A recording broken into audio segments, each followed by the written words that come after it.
Today on the Beyond Measure podcast, I am telling it like it is, friends. If you are looking to grow your music studio, but you are not taking a hard look at your actual teaching, there is no marketing guru or 7-step plan that will be fully worth the investment. And that's the kind of stuff we're talking about today, my friends. Oof. Thanks for tuning in to the Beyond Measure podcast today. Christina Whitlock here, your self-appointed anytime piano teacher friend. I have made it my mission to support and encourage teachers of every instrument and voice type. So here I am, hanging out here in your podcast app of choice, ready to offer a little camaraderie for you each week. If you want to make this a two-way conversation, be sure you're signed up for my weekly e-letter. It's now called Piano Teacher Confessions. That link and everything else related to today's episode can be found in today's show notes at christinawhitlock.com/episode 202. And now I bring you episode 202, the first official installment of my series examining our 21st century obsession with the fast track.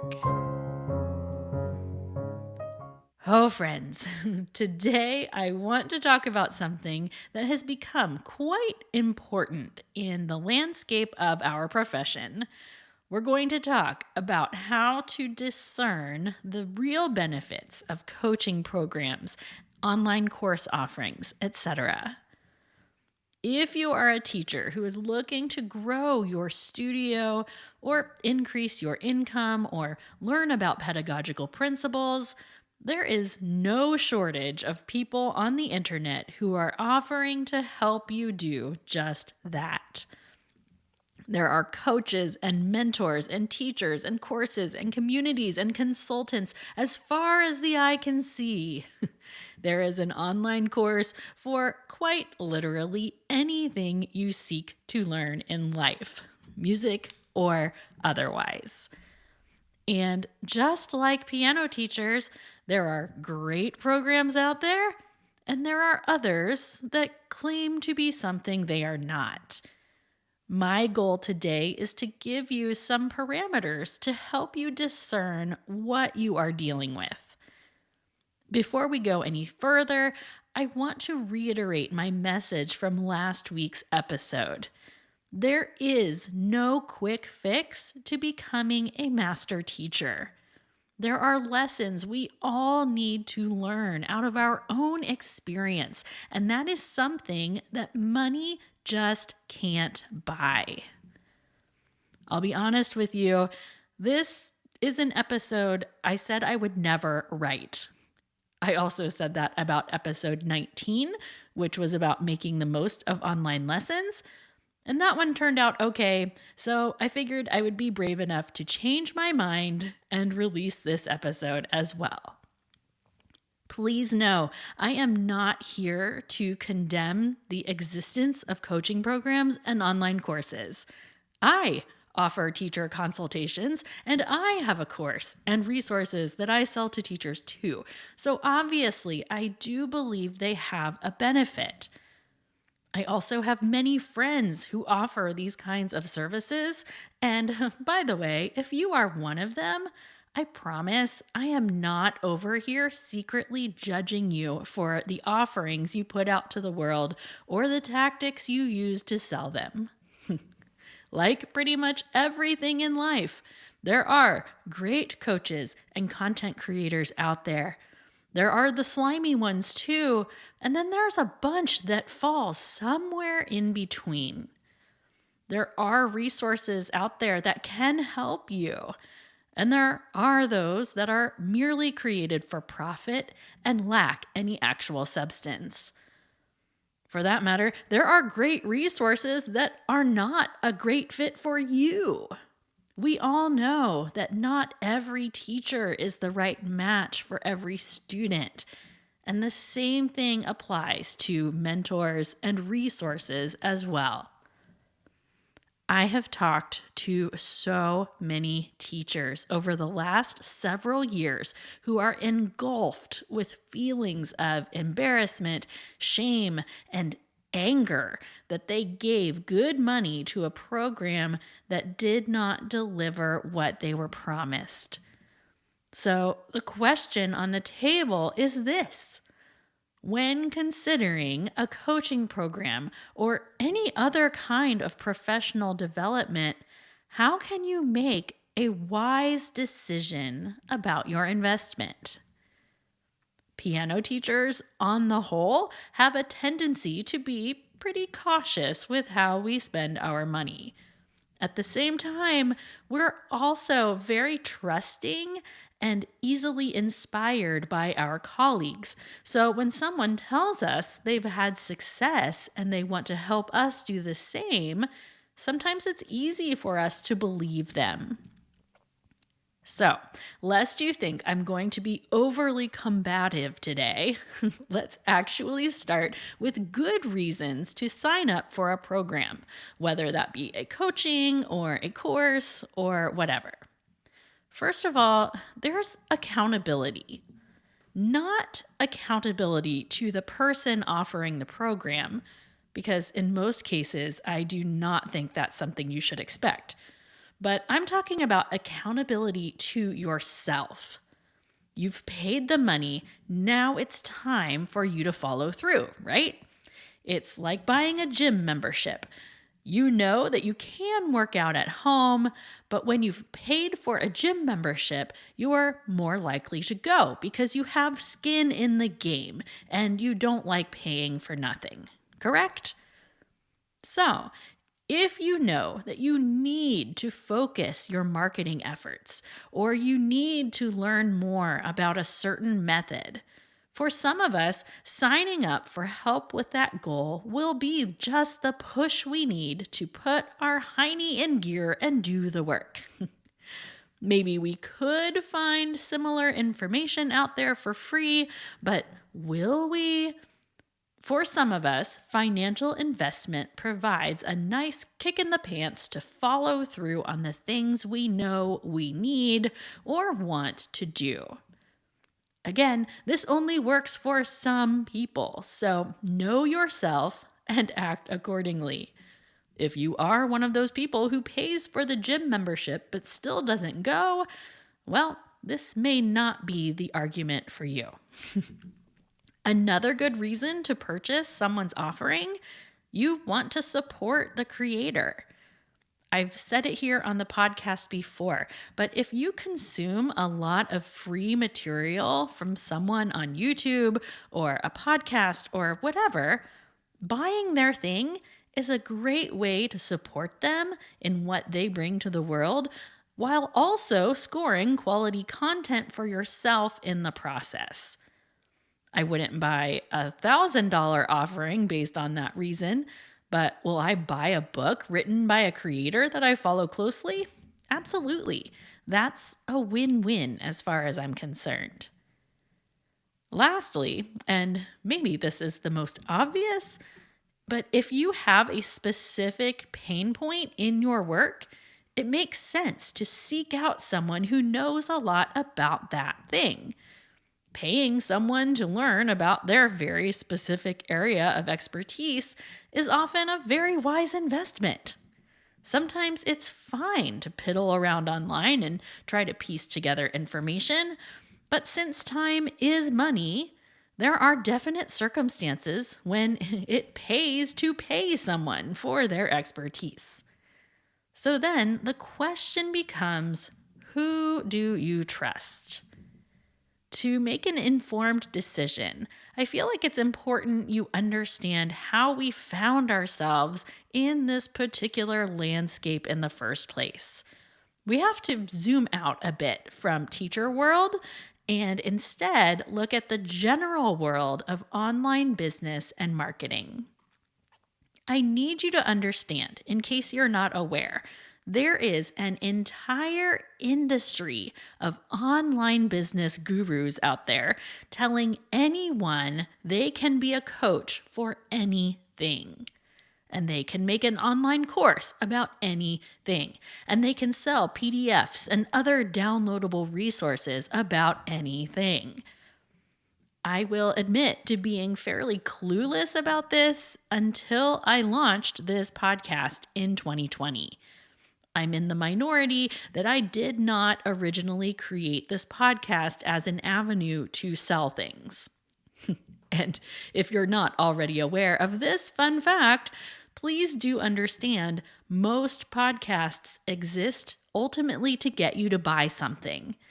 As a general rule, if you are consuming free material, you are the product.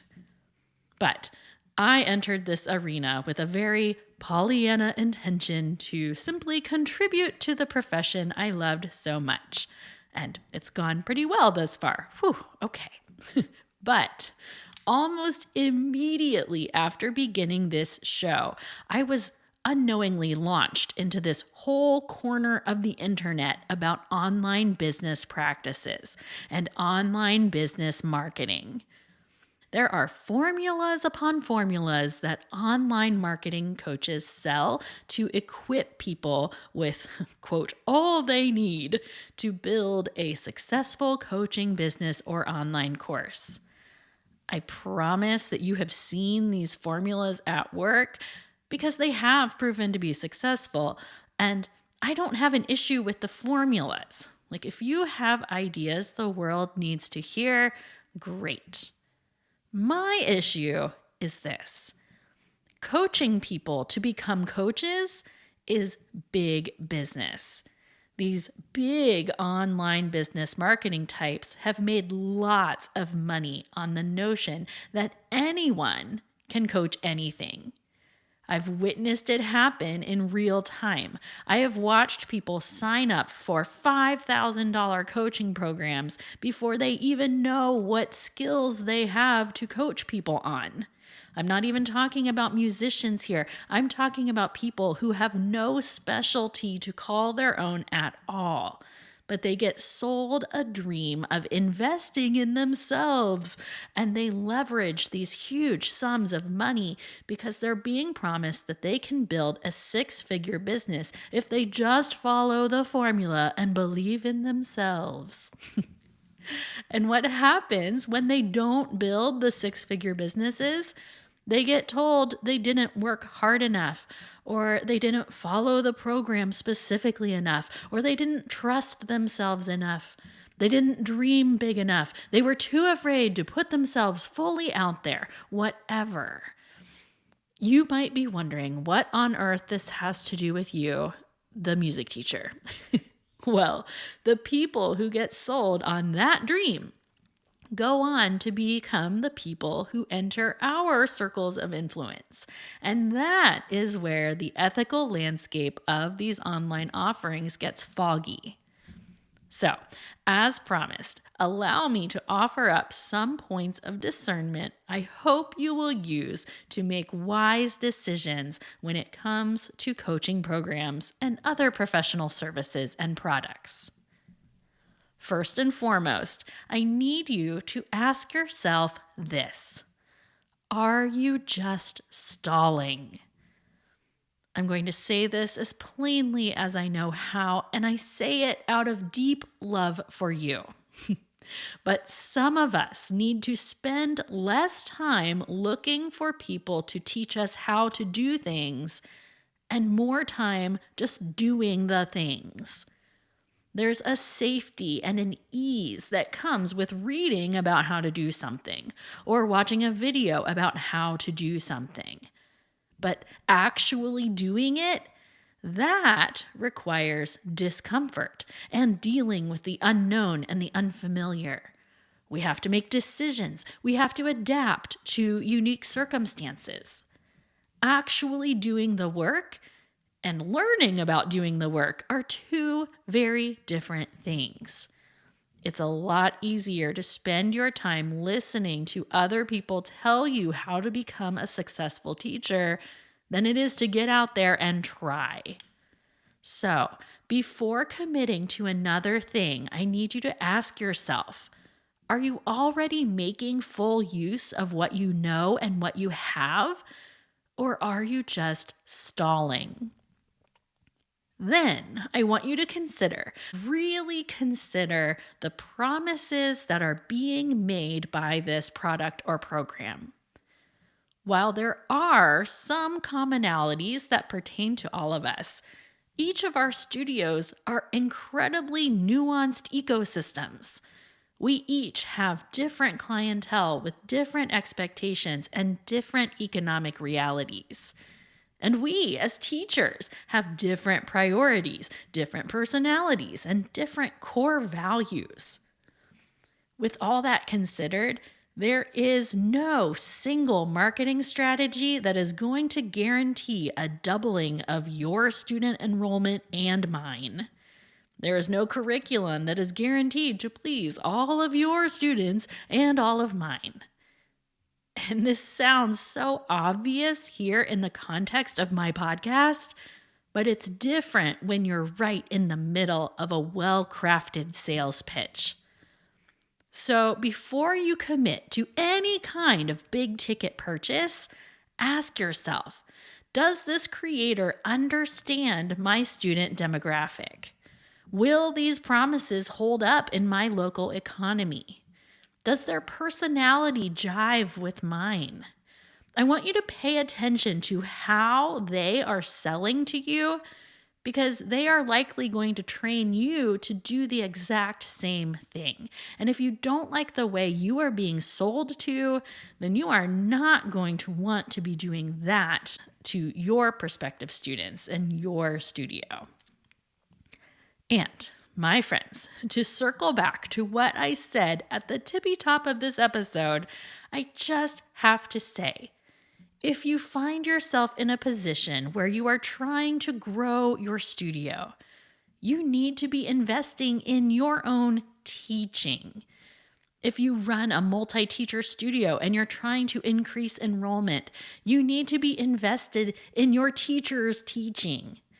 Nothing drives me crazier than seeing teachers jump through a million marketing hoops when they don't even understand fundamental truths of being a studio music teacher. If you do not understand human beings, and if you cannot produce functional musicians, you are not going to have a booming music business. So, yeah, it's a lot easier to focus on crafting email sequences and advertising strategies. But that's only going to take you so far. Getting students to enroll is often the easy part. It's keeping them there that matters the most. And that means you have to be an effective teacher.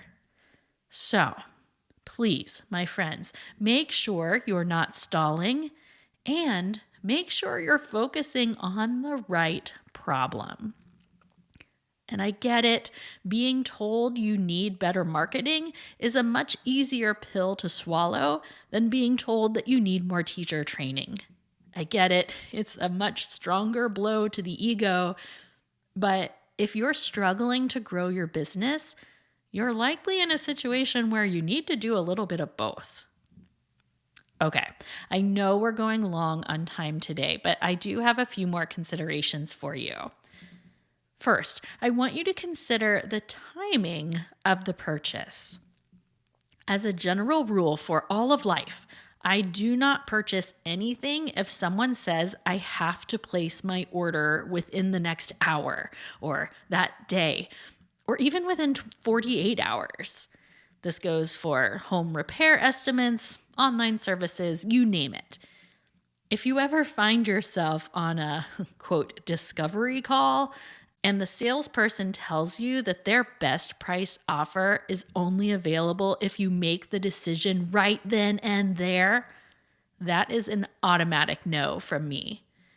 If a service or product lives up to its quality, there is no reason to use high-pressure sales tactics like telling me I have to book right now. If I will truly benefit from a product, I'm only going to get more excited about it with time, not less, right? That premise of, I need you to give me an answer right this moment, stems from a belief that customers will not book once they have time on their own to think it through rationally. And again, that is a hard pass from me. No way. Also related to time, I won't purchase a service or a product without an understanding of how much time it's going to require from me to benefit from that thing. Meaning, if I'm signing up for a coaching service, how many hours do I need to be willing to commit to the process each week? If I'm purchasing a video course, how many hours of instruction am I receiving access to? This is important because, as I mentioned earlier, a common retort from scammy coaching companies is that participants didn't put enough effort into the process if they are dissatisfied. You need to be clear on what kinds of timelines and expectations are involved for a successful outcome from this thing. Related, make sure you know how long you will have access to those materials. Is there any kind of completion deadline you need to be aware of? Figure all of that out before you commit. Specific to coaching, I want you to make sure you ask yourself, how does your coach spend their time? Spend some time pondering this one. This is important because many coaching programs are built on a model where you spend a decent amount of time with the face of that brand in the pre-purchase stage. Yet, once you make your purchase, you are largely handed over an automated delivery sequence. This is because the person selling you the thing spends their time selling the thing and not connecting with you as a client afterwards. Now, this is not inherently bad. A human being can only do so much. It's just very important to understand what you can expect post-purchase and also to have that in writing. Also, can I just say this? If a coach makes a claim based on how much money they have made doing the thing that you want to do, please ask yourself this.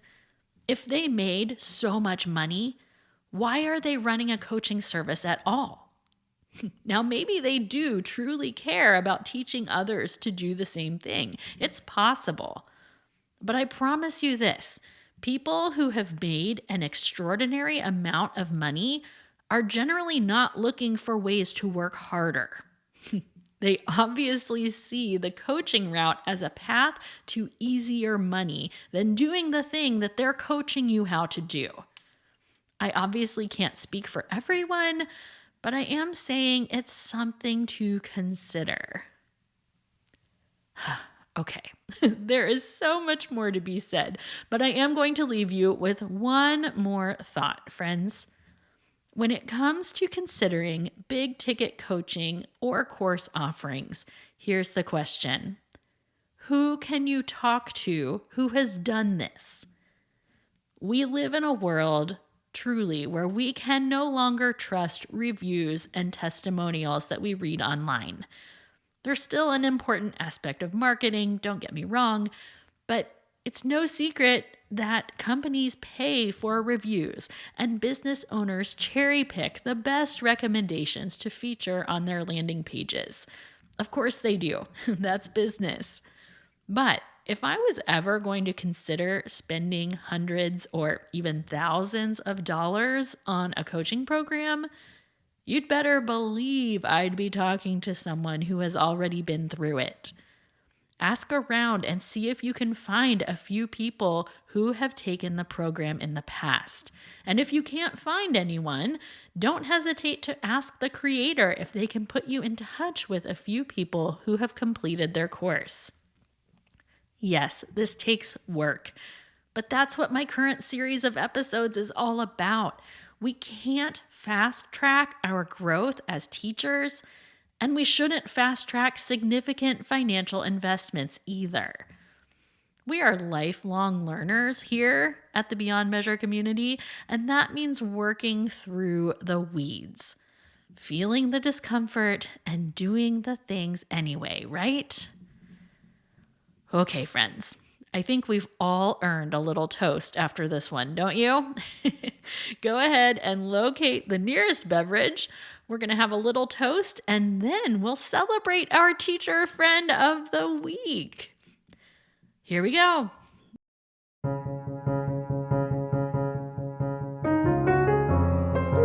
Studio teacher friends from all around the world. Today, we raise our glasses in honor of all who genuinely seek to teach others a specialized skill. As teachers ourselves, we certainly do not want to disparage anyone from sharing their knowledge. Of course we don't. At the same time, we band together for one another, vehemently rejecting anyone who discourages our colleagues by making promises they cannot keep. To those who have experienced buyer's remorse, I promise you are not alone. I hear these stories from teachers all the time. There is no need for shame or embarrassment, and the truth is, you did learn something valuable from the experience, even if it wasn't what you set out to learn at the start. Cheers to you, my dearest teacher friends. May we all be wise in discerning the merits of online offerings. Hear, hear. Now that we've taken care of that, I wanted to remind you that this summer I featured a round of interviews with some of my dearest teacher friends. And we also hosted bonus interviews over in the Patreon community. Well, Melissa Slocum and I had a whole conversation, was quite candid, about coaching programs and red flags and things to look out for. So if this episode was of interest to you, it's very likely you would enjoy that conversation as well. So I hope you'll join the community and check that out. But now we have more important business to take care of. Let's talk about Teacher Friend of the Week. This week's Teacher Friend of the Week is the fabulous Jackie Mrozek. Jackie is a longtime Patreon community member and host of the Piano Teacher Mastermind podcast. To know Jackie is to love her, but I am extra thankful for her today because Jackie had recently invited me to give a masterclass for the Keyboard Teachers Association of Greater Cincinnati. I had the pleasure of giving that masterclass this past Saturday, and it was the loveliest event. Thanks to Jackie Mrozek for the invitation and for lunch afterwards. There's just something about working with other students and other teachers that makes a girl just fall even more in love with this musical adventure we're on together. If you are part of a local association and are ever finding yourselves looking for clinicians, I hope you'll contact me and let's see if we can work something out. I present regularly in person and online. You can find a few of my current offerings on my website at christinawhitlock.com/speaking. But yeah, congratulations to Jackie for being our Teacher Friend of the Week. That's it for this gigantic episode of the Beyond Measure podcast, friends. Thanks for hanging out with me today and for processing all these things together alongside me. Onward and upward indeed, as we seek to discern this online landscape together.